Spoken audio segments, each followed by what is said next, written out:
చంద్రబాబు దుర్మార్గం వల్ల ఇవాళ రాష్ట్రంలో 31 మంది అవ్వాతాతలు ప్రాణాలు పోయాయని సీఎం జగన్ అన్నారు. పెన్షన్లు మేము చెబితేనే చంద్రబాబు ఆరోపించారంటూ టీడీపీ ఎమ్మెల్యే చెప్తున్నారని, వారిది అహంకార ధోరణి అనాలా, సిగ్గులేని తనమనాలా అని మండిపడ్డారు. చంద్రబాబును హంతకుడు అందామా, అంతకంటే దారుణమని అందామా అని సీఎం జగన్ తీవ్ర స్వరంతో వ్యాఖ్యానించారు. వాలంటీర్ వ్యవస్థతో చంద్రబాబు గుండెల్లో రైళ్లు పరిగెత్తుతున్నాయని అన్నారు. జూన్ 4న వచ్చేది తమ ప్రభుత్వమేనని, తమ రాగానే తొలి సంతకం వాలంటీర్ వ్యవస్థపైనే ఉంటుందని స్పష్టం చేశారు.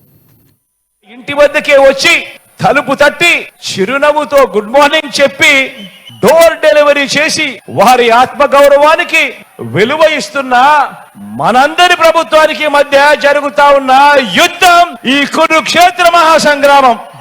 పెన్షన్ సొమ్ము ఇంటికే వచ్చి ఆ అవ్వ తాతల పెన్షన్లు మొన్నటిదాకా చూసాం. యుద్ధం ఎలా జరుగుతా ఉందో మీరే గమనిస్తా ఉన్నారు.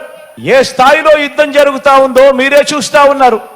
ఈ విలువలు లేని, విశ్వసనీయత లేని ఈ పాలకులు ఏ మాదిరిగా చేస్తా ఉన్నారో మీరే గమనిస్తా ఉన్నారు.